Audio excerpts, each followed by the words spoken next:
So my name's Adrian. I am the son of an immigrant. My dad was born in Mexico, but he came to the U.S. by crossing the border fence here in San Diego multiple times before he was allowed to stay. I grew up in Anaheim in northern Orange County, but I went to a high school that was outside my neighborhood, so I never really got to spend a whole lot of time around Mexican kids. So like I think the kids of a lot of immigrants, it wasn't really until I got to college that I had the opportunity to really explore my roots, at least I wanted to. Unfortunately for me, I went to school in Chicago, which is about as far away from Mexico as you could possibly get, and the University of Chicago has very few Mexicans on campus, even though Chicago has the second largest community of Mexicans in the country. What they do have is a really great Mexican studies program. So I got to know a lot about Mexico just through books and courses. When I graduated in '09, I moved back home to start looking for a job. But I still felt like I was missing this kind of sense of community in the Mexican community that I was looking for. So one day I went to this book reading in Los Angeles. This guy was reading from his new book about Mexico, of course. And off on the side, there was like a little chalkboard that said Fandango, tomorrow, 7 o'clock at this address in Santa Ana, which is a city near my home.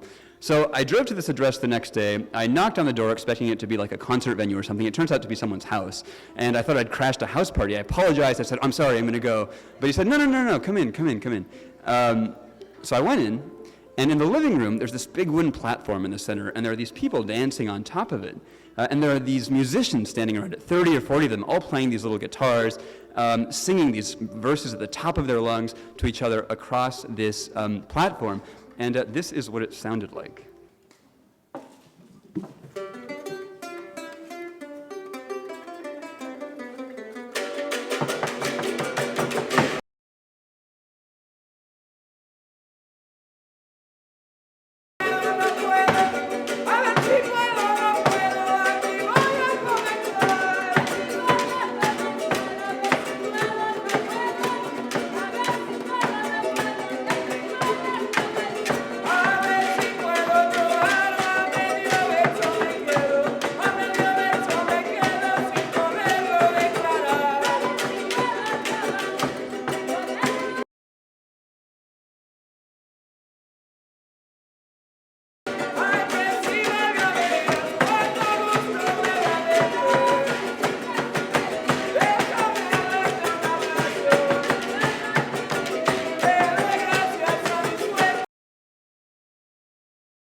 So it turned out that a lot of the people in this room were people who were actually just like me. They were the kids of immigrants from Mexico, for the most part, who had been looking for a community of people themselves, right? For a community of young Mexican kids. And they'd found this in the style of music, which is called son jarocho, and they found it specifically in the fandango, which is the ritual at which this music is performed. So what is a fandango? A fandango is basically a party. People get together to play this music with each other, but it's actually much more than that. It's this rich cultural tradition and ritual that's performed in what's now the southern Mexican state of Veracruz.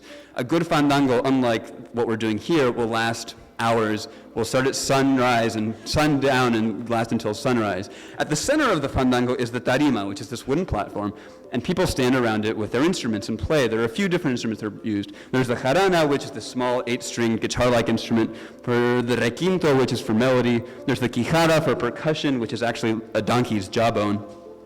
And there are all kinds of other instruments. One of my favorite things about the fandango is the lyrics. It's these verses that are sung across the tarima between people. One of my favorite things is if you listen closely at one of these sones, which can last an hour or two, you'll start to hear these conversations being had between people singing to each other. A man singing to a woman he's interested in, two rivals sizing each other up.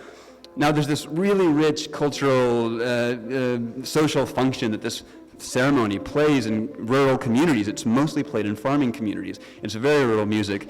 Late last century, there was a fear that this ritual was fading away because these old farming musicians were dying and the younger musicians weren't taking it up. More recently, though, some young musicians have taken it up. It's spread in popularity in Veracruz, but also in urban cities and here in the U.S., interestingly.